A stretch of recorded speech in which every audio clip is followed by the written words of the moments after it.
In this video, I want to talk about deserving, of feeling worthy of success, of life, of happiness, of love, whatever it is, and some of my experiences through it and how you can get it into a better position in your life as well.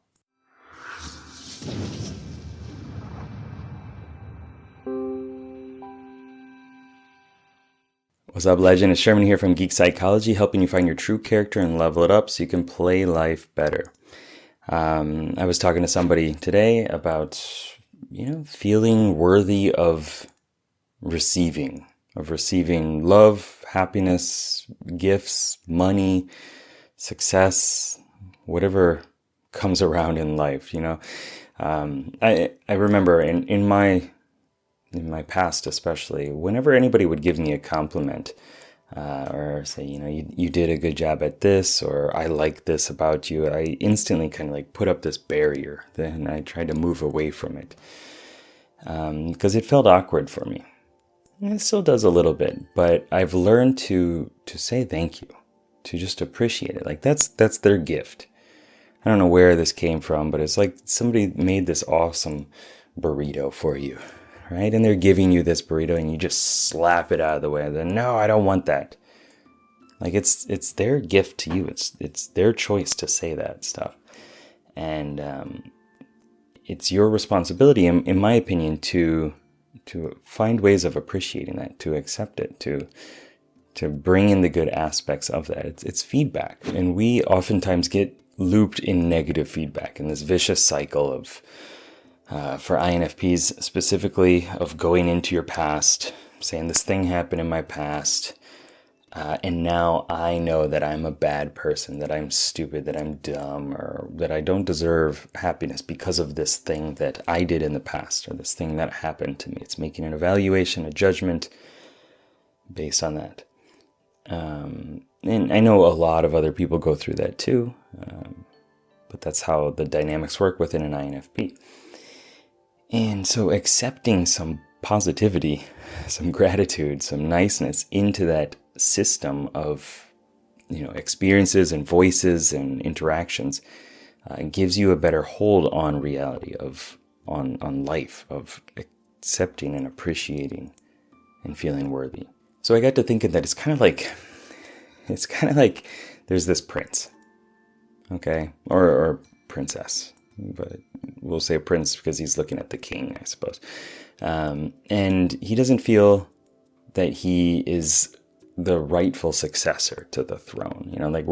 My dad, the king, has gone out there and done all these things and served the kingdom so well and slain some dragons and done all these quests and is loved and appreciated by everybody and external validation, and everybody loves him. And I'm just here, I was born into this. Why do I deserve to have more, to have this kingdom under me, to be loved by anybody? The prince, he goes out there and goes into the forest, into the woods, escapes the kingdom, and gets trapped, gets captured, escapes from that, makes friends and allies and enemies along the way, slays some nasties, some goblins, some beasts, some dragons, whatever comes up, hones his skills, learns more about life and who he is, and begins to appreciate the adventure, begins to appreciate the challenges that come his way. Instead of saying, well, this is the life that I was put into, he's out there taking charge of, mustering his strength and his skills and equipment and talents and building on those and learning how to wield his parts better. And through doing that, he finds who he is. He learns more about himself and learns to have that conviction of yes, I am a good person. Yes, I deserve this. It's not just because I was born into this position, but I am capable of, bringing good to the world because of what I've been through, because of my experiences, because of how I think about things, because I am a good person and I want to positively impact the world. And with that, he has to go back to the kingdom And he doesn't have to. He chooses to go back to the kingdom and shed that layer of weakness, of not wanting to stand out, of dimming his own radiance, his own light, so that other people can feel good, so that he doesn't have to step into a position under the spotlight, let's say, where everybody's going to be watching him. And in returning, he doesn't need that validation from everybody anymore. He's created it internally. He's like, I have gone through this. I've been through these struggles. I've challenged myself. I've wanted to learn more about myself and other people. And that validation then comes from within.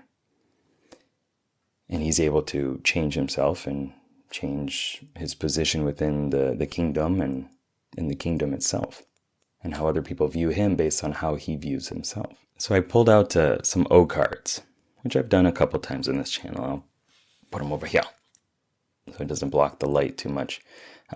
This is a pretty interesting one. There's the authority, there's the police, and it says weary. Now, things are a bit wonky with police right now, but let's just look at this, okay?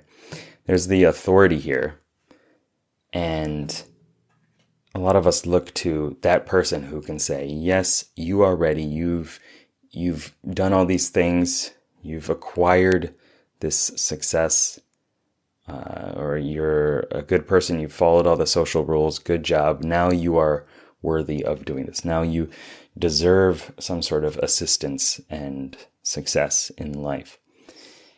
And if you're always looking to other people for that, then I would imagine you would be worried. You would feel uncomfortable. You would feel like, well, what are they going to say next? Kind of on edge, at effect, not at cause to create your own success in life. Tony Robbins, always says that life happens for you, not to you. And it's up to you to, make that into a better life, like to accept those challenges and say, okay, how can I grow from this? How can I learn? How can I change myself? How can I improve? And if you're always just looking to the feedback of somebody else, then it's quite difficult to do that, right? And I would also challenge you, like, if it is your case that you're hung up on external validation, then who are you to say that you are not worthy or not deserving? If you're just waiting for other people to accept you, to say it's okay, why does your voice saying I'm not okay why is that the stronger one? And it's important to do that within yourself too. You are a system of parts. This is something that I talk about all the time in this channel, is the different characters, the different heroes, the different cognitive functions personified as different aspects of yourself, and they are all working together. Some of them speak louder or more often or deeper or more frequently than others, but working on that internal system of, okay, who is the one that's able to talk right now, that's going to get me into the right position, that's going to help me be more resourceful, that's going to help me take charge of the world. Who is the one that's within me that's going to help me do all the things that I want to do, right? But you as a container are the authority in a sense, right?